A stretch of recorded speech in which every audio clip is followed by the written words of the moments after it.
Pandian store serial நெக்கான எபிசோடில் பாண்டியன் வந்து கோமதியை சொல்லுவாங்க, நீ உங்கள் அண்ணனை போய் பார்த்துட்டு வா, கூட நம்ம ராஜியும் கூட்டிகிட்டு போ அப்படின்னு சொல்லிட்டு. அப்போ கதிர் சொல்வார், அவங்க வந்து நல்லா வாக்கிங் பண்ணலாம், அதுக்கப்புறம் ஜூஸ் நல்லா எடுத்துக்கலாம், அதெல்லாம் சொல்லுங்கம்மா அப்படின்னு சொல்லி நல்லா பழம்லாம் வாங்கிட்டு அவங்க அண்ணனை பார்க்க போவாங்க. நல்ல வேலை சின்ன அண்ணன் இல்லை, இதான் கரெக்டான டைம் அப்படின்னு சொல்லிட்டு பாட்டி தான் இருப்பாங்க. பாட்டி வந்து பொண்ணையும் பேத்தியும் பார்த்த உடனே மருமகளெல்லாம் கூப்பிட்டுட்டு என் பொண்ணும் பேத்தியும் வந்திருக்காங்க அப்படின்னு சொல்லிட்டு பையனை கொட்டி கொண்டு காட்டு அப்படின்னு சொல்லி அவர் தூங்கிட்டு இருப்பார். அவங்க ஒய்ஃப் தான் எழுப்புவாங்க. ராஜி வந்து ரொம்ப ஃபீல் பண்ணிக்கிட்டு இருப்பாங்க, நீ எவ்வளோ பெரிய வேலை பார்க்க போகிற, நீ இப்படி இருக்கலாமாம்மா, நல்லா ஸ்ட்ராங்காக இருக்கணும் சரியா அப்படின்னு சொல்லி நம்ம கோமதி கிட்டே அதான் சொல்லிட்டு இருப்பாரு. அப்போ குமார் வந்து பார்த்துருவாங்க, என்ன பண்ணேன்னு தெரியலையே அப்படின்னு சொல்லி.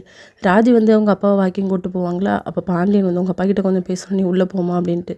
உங்களுக்கு என்ன வியாதி இருக்குன்னு எனக்கு தெரியும் அப்படின்னு சொல்லி. கதிரா சொன்னான் அப்படின்னு சொல்லி கேட்டால், என் பையன் காரணம் கொண்டு சொல்ல மாட்டான், ஒரு ஆள் மூலியமாக எனக்கு தெரியும், கூடி சீக்கிரம் உங்களுக்கு சரியாயிரும் அப்படின்னு சொல்லி அவர் வந்து தடுமாறி விழ பார்ப்பார். கரெக்டாக தாங்கி பிடிச்சிருவார் பாண்டியன்.